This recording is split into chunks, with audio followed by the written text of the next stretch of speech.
अब बिना तार के सप्लाई होगी बिजली घरों में। सुनकर इम्पॉसिबल लग रहा होगा दोस्तों, लेकिन ये अब एक नहीं बल्कि कई तरीकों से पॉसिबल है।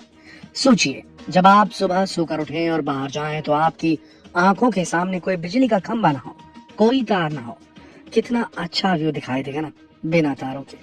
और अगर आप किसी विलेज में रहते हैं तब तो आपको बहुत ज्यादा खुशी होगी, क्योंकि गांव में खंभे पर चढ़कर बिजली ठीक करने के कारण आज तक कितनी ही मौतें हो चुकी हैं। अगर बिना खंभों और तारों के हमारे घरों तक बिजली पहुंचे तो उससे बेहतर शायद कुछ और हो ही नहीं सकता। एक समय था जब निकोला टेस्ला ने लोगों को वायरलेस इलेक्ट्रिसिटी का तरीका सुझाया था, लोगों को इंट्रोड्यूस कराया था फ्यूचर से। उस समय लोगों को ये किसी साइंस फिक्शन मूवी का एक कॉन्सेप्ट सा लगता था, लेकिन वो उस समय कितने सही थे, यह एहसास वैज्ञानिकों को 20वीं सदी के अंत में जाकर हुआ। आज वाकई में बिना तारों के सोलर एनर्जी से बिजली को लोगों के घरों तक पहुंचाया जाएगा, वो भी सीधा स्पेस से। ये कैसे होगा, चलिए आपको बताते हैं। दोस्तों, शायद आप में से कुछ लोगों को इस बात की जानकारी नहीं होगी। आज के समय में ऑलरेडी वाईफाई से फोन चार्ज किया जा सकता है और ऐसे कई डिवाइस चार्ज किए जा सकते हैं जिन्हें कम पावर की जरूरत होती है। वाईफाई को बिजली में बदलने के लिए रेक्टिना नाम के खास तरह के एंटीना का इस्तेमाल किया जाता है।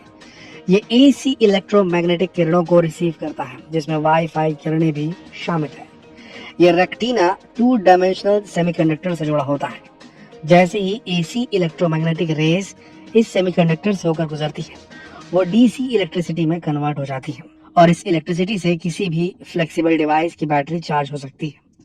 वायरलेस चार्जिंग के लिए ये प्रोडक्ट कुछ देशों की मार्केट में भी अवेलेबल है, जिन्हें इलेक्ट्रोमैग्नेटिक इंडक्शन बोला जाता है।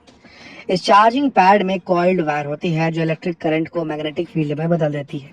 फिर आपके डिवाइस में जो एक और कॉइल्ड वायर होगी, वो इस मैग्नेटिक फील्ड को रिसीव करेगी, जो दोबारा इसे इलेक्ट्रिसिटी में कन्वर्ट कर देगी और डिवाइस चार्ज हो जाएगा। लेकिन इस दौरान चार्जिंग डिवाइस और इलेक्ट्रोमैग्नेटिक इंडक्शन में बहुत कम फासला होना चाहिए, इसीलिए इससे सिचुएशन में उतना ज्यादा बदलाव नहीं आता। तो अब रिसर्चर्स ने नए तरीके ढूंढ रहे हैं जिससे ये फासला बढ़ाया जा सके। लेकिन आपको बता दें कि अब ये इलेक्ट्रिसिटी केवल छोटे मोटे डिवाइसेस तक सीमित नहीं रहेगी, बल्कि सीधा स्पेस से आपके घर तक पहुंचेगी। ना कोई तार, ना कोई खंभा, ना ही कोई ट्रांसफार्मर, सब कुछ बदल जाएगा। ये कोई सपना नहीं है, ना ही कोई इम्पॉसिबल एक्सपेरिमेंट है, बल्कि ये आने वाले समय की रियलिटी है। कई रिसर्चर्स और कई कंपनियां अब काम कर रही हैं ताकि वाईफाई जैसे रेडियो फ्रीक्वेंसी सिग्नल्स को इसी सेम काम को करने के लिए इस्तेमाल में लाया जा सके, जैसा मोबाइल चार्ज करने के लिए किया जा रहा है। लेकिन बड़े एरियाज के लिए ऐसा करना बहुत मुश्किल काम होगा और इसमें बहुत सारे चैलेंजेस फेस करने पड़ सकते हैं। वाईफाई से ऐसे मैग्नेटिक फील्ड क्रिएट करना और उसे इलेक्ट्रिसिटी में बदलना छोटे डिवाइसेस के लिए तो सफल तरीका है, मगर जब बात पूरे घर के लिए इलेक्ट्रिसिटी प्रोवाइड करने का हो तो इसमें काफ़ी प्रॉब्लम सामने आ सकती है। और बात जब पूरे शहर और पूरे देश को रोशन करने की होगी, तब परेशानियां भी बहुत ज़्यादा कॉम्प्लेक्स और महंगी हो जाएंगी, कॉस्ट बढ़ जाएगा। दोस्तों, अभी जो इलेक्ट्रोमैग्नेटिक वाईफाई राउटर्स मौजूद हैं जिन्हें आज हम अपने घरों में इस्तेमाल करते हैं फ़ोन के चार्जिंग के लिए, वो ज़्यादा इलेक्ट्रिसिटी नहीं बना सकते। 5 गीगाहर्ट्ज़ की फ्रीक्वेंसी पर 1 वॉट इलेक्ट्रिसिटी मिल सकती है, जिससे सिर्फ लो पावर डिवाइसेस ही चार्ज हो सकते हैं। 1 वॉट इलेक्ट्रिसिटी से पूरा शहर या पूरा देश तो छोड़िए, एक कमरे की इलेक्ट्रिसिटी नीड भी पूरी नहीं की जा सकती, क्योंकि आज सब कुछ इलेक्ट्रिसिटी से ही चलता है। और साथ ही इस टेक्नोलॉजी के लिए अलग से रेडियो फ्रीक्वेंसी ट्रांसमीटर्स भी इंस्टॉल करने होंगे, और जिन डिवाइसेस को ऐसी इलेक्ट्रिसिटी के जरिए काम में लाना है, उनमें भी रेक्टिना या और कोई रेक्टिफाइंग एंटेना इंस्टॉल करना पड़ेगा, क्योंकि इस टेक्नोलॉजी में किसी एक रेक्टिना से तो बात नहीं बनने वाली। अब साथ ही ये भी परेशानी आ जाएगी कि पहले ट्रांसमीटर्स इंस्टॉल करें या कोई रेक्टिफाइंग एंटेना, और उसके साथ ही डिस्टेंस का भी काफी इशू होने वाला है।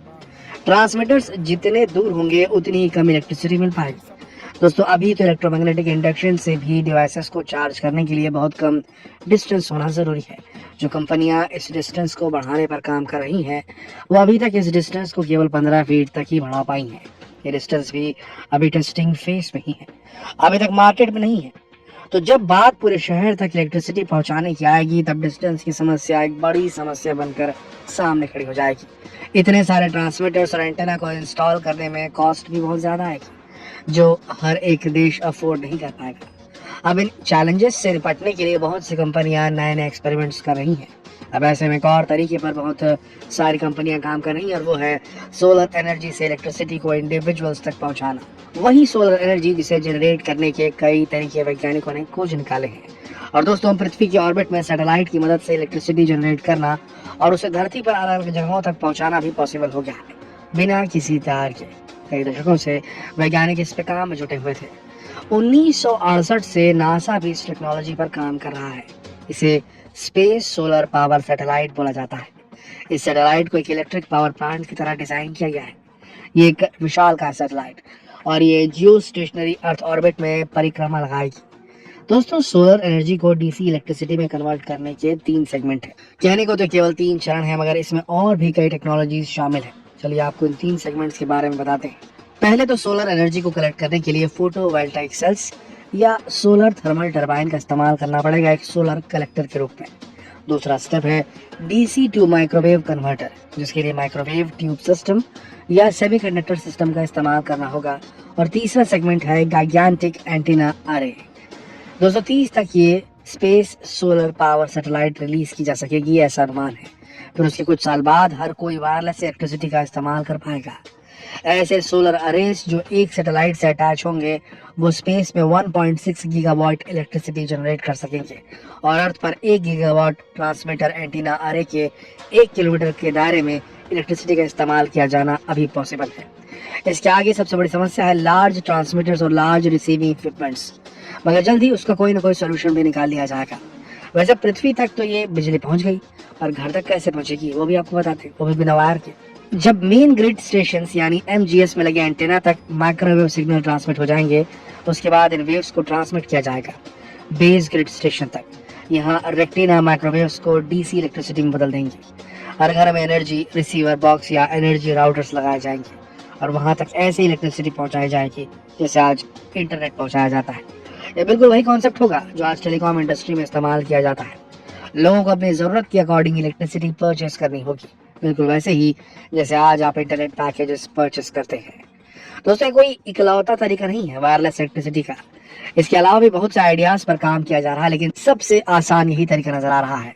अब देखना यह है कि कब तक ये तरीका लोगों के घरों को रोशन कर सकेगा और इसकी क्या लागत होगी।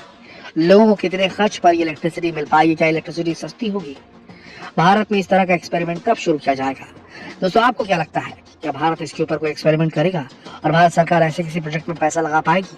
अपने विचार कमेंट सेक्शन में लिखकर जरूर बताएं और जितना हो सके इस वीडियो को शेयर करें फेसबुक पर, व्हाट्सएप पर, यूट्यूब पर। तो फिर मिलते हैं एक और दिलचस्प वीडियो में। तब तक के लिए आप सबका इस वीडियो के अंत तक बनाने के लिए दिल से धन्यवाद।